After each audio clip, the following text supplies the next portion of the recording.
Hydra के नाम पर 20 लाख रुपए का मुतालिबा करने वाला डॉक्टर दिलीप हुआ गिरफ्तार।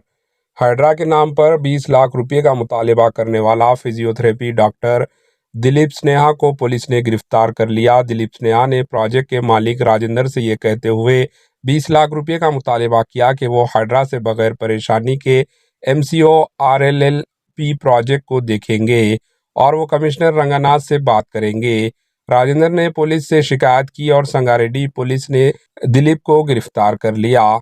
पुलिस दिलीप पर मुकदमा दर्ज करके तहकीकात का आगाज कर दिया। वाज़ेह है कि जिले के SP रूपेश ने इंतबाह दिया कि अगर कोई हाइड्रा के नाम पर गैर कानूनी काम करता है तो सख्त कार्रवाई की जाएगी।